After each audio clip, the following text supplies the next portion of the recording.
Late নিয়ে আমরা সবাই কম বেশি কনফিউজড হয়ে যাই। লেট কোথায় ব্যবহার করব, কিভাবে ব্যবহার করব আমরা অনেকেই জানি না। কিন্তু যদি এমন হয় এক ভিডিওতে লেটের পরিপূর্ণ ব্যবহারটা শিখে ফেলতে পারি, কেমন হয়? হুম, ঠিকই শুনেছেন। আজকে আমরা লেটের পরিপূর্ণ ব্যবহার নিয়ে কথা বলবো, খুবই মজার ছলে এবং খুব সিম্পল কিছু এক্সাম্পলের মাধ্যমে।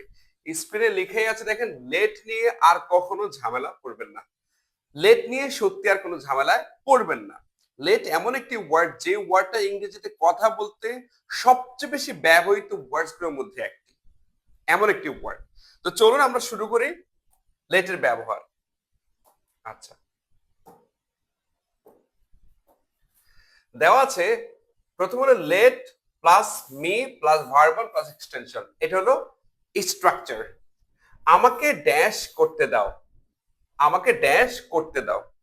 দেখেন, আমরা প্রতিনিয়ত বলি যে আমাকে যেতে দাও, আমাকে খেতে দাও, আমাকে ঘুমাতে দাও, আমাকে টিভি দেখতে দাও, আমাকে রান্না করতে দাও, আমাকে চেষ্টা করতে দাও। এই ধরনের বাক্য বলতে আমরা কি করব?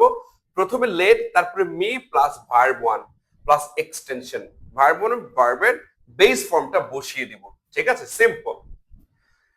কারো কাছে বিনীতভাবে অনুমতি চাওয়ার জন্য লেট মি ব্যবহার করা হয়, অর্থাৎ কাউকে ভদ্রভাবে বললেন আমাকে এটা করতে দাও। ঠিক আছে, যেমন আরেকটা এক্সাম্পল আছে, লেট মি হেল্প ইউ। এবার আমরা কিছু উদাহরণ দেখি। Let me do the work, আমাকে কাজটি করতে দাও। লেট মি স্লিপ, আমাকে ঘুমাতে দাও। এটা হলো অনুমতি, ভদ্রভাব বলা। লেট মি ক্রাই, আমাকে কাঁদতে দাও। তাহলে আমরা কিছু বাক্য প্রডিউস করি, যদি বলি যে আমাকে পড়তে দাও, তাহলে কি হবে? Let me read. আমাকে লিখতে দাও, লেট মি রাইট। আমাকে চেষ্টা করতে দাও, লেট মি ট্রাই। আমাকে যেতে দাও, লেট মি গো। তাহলে লেট মি দিয়ে আপনি চাইলে কিন্তু লক্ষ্য বাক্য বানাতে পারেন। লেটের ব্যবহারটা আমরা শিখলাম, মি মি দিয়ে ব্যবহার শিখলাম। এবার সব সময় যে আমাকে যেতে দেওয়া হবে, সব সময় যে আমাকে যেতে দেওয়া হবে এমনটি নাও হতে পারে। তাকে যেতে দাও, এটা তো হতে পারে। তাকে খেতে দাও, এটা হতে পারে। তাকে ঘুমাতে দাও, এটা হতে পারে। এক্ষেত্রে কি করবো? প্রথমে লেট, তারপরে হিম অথবা হার। অর্থাৎ ছেলেদের ক্ষেত্রে হিম, মেয়েদের ক্ষেত্রে her, plus verb one plus extension. একই রকম, শুধুমাত্র হিম অথবা হারটা এক্সট্রা যোগ হবে। একটা বাক্য দেওয়া আছে, let him do the work, তাকে কাজটি করতে দাও। লেটের পরে কি দিলাম? হিম, ছেলে। আর মেয়ে হলে কি দিতাম? Let her do the work. আরেকটা বাক্য দেখি, লেট হিম স্লিপ, অর্থ কি বলেন তো? তাকে ঘুমাতে দাও। লেট হিম ক্রাই, তাকে কাঁদতে দাও বা কাঁদা করতে দাও, কাঁদতে দাও। এবার আমি যদি বলছি তাকে রান্না করতে দাও, let her Cry, sorry cook. তাই না? রান্না করলে কান্না আসে, তাই না? এমনটা। তাকে রুমটি পরিষ্কার করতে দাও, let her clean the room. আবার ভাবতে পারেন হার কেন বললাম, ওই যে রুম পরিষ্কার বিষয় তো। আচ্ছা, তাকে রুমটি সাজাতে দাও, let her decorate the room. তাকে ক্রিকেট খেলতে দাও, let him play cricket. Simple. তাহলে আপনি চাইলে লেট হিম দিয়ে বা হার দিয়ে অনেক বাক্য বানাতে পারেন। এরপরে আসেন, মিও গেল হিমও গেল, কিন্তু যদি হয় তাদেরকে, মিও গেল হিমও গেল, যদি বলি তাদেরকে, যেমন তাদেরকে যেতে দাও, তাদেরকে আসতে দাও, তাদেরকে খেতে দাও, তাদেরকে ঘুমাতে দাও। একই রকম, প্রথমে লেট, তারপর শুধু দেম আসবে। তাদেরকে ইংরেজি কি? দেম। ঠিক আছে, them plus verb one plus extension, সব একই রকম। তাদেরকে ড্যাশ দাও। ঠিক আছে, এটা হলো যে এই গঠনটি ব্যবহার হয় যখন আমরা কাউকে কোনো কাজ করার অনুমতি বা সুযোগ দিই। ওই যে তাদেরকে আসতে দাও, অনুমতি দেওয়া। কয়েকটা এক্সাম্পল দেখি। এক নম্বর এক্সাম্পল লিখেছে, let them do the work. বলেন তো অর্থ কি হবে? তাদেরকে কাজটি করতে দাও। লেট দেম স্লিপ, তাদেরকে ঘুমাতে দাও।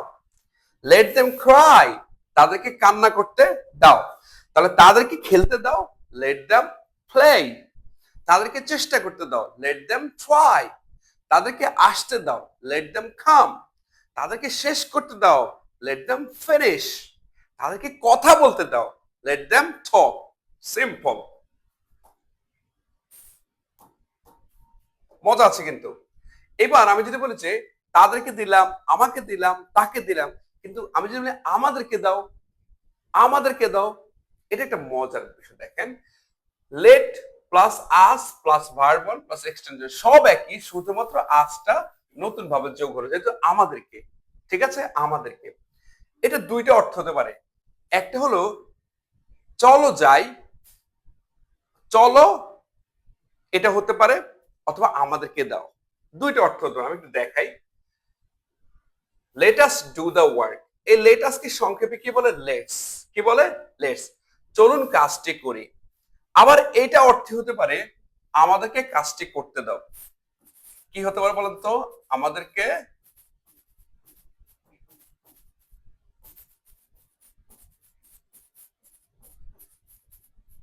কাজটি করতে, সরি, দাও। তাহলে এটা কয়টা অর্থ হতে পারে? দুইটা। একটা হলো let us do the work, চলুন কাজটি করি, অথবা আমাদেরকে কাজটি করতে দাও। আর লেট আস কে সংক্ষেপে কি বলে? লেটস। আরেকটা বাক্য দেখি, লেট আস স্লিপ, অর্থ কি? চলুন আমরা ঘুমাই, এটা হতে পারে, অথবা আমাদেরকে ঘুমাতে দাও। আবার একটা দেখি, লেট আস ক্রাই, চলুন আমরা কাঁদি, অথবা আমাদেরকে কাঁদতে দাও। লেট আস ট্রাই, আমাদেরকে চেষ্টা করতে দাও, অথবা চলো চেষ্টা করি। চলো চেষ্টা করি সাধারণত লেটস বলে, একসাথ করে বলে, ঠিক আছে, একসাথ করে বললে এটা বলে, এটা বলে, ঠিক আছে। তাহলে আপনি আমার সাথে বলেন লেটস গো, চলো যাই।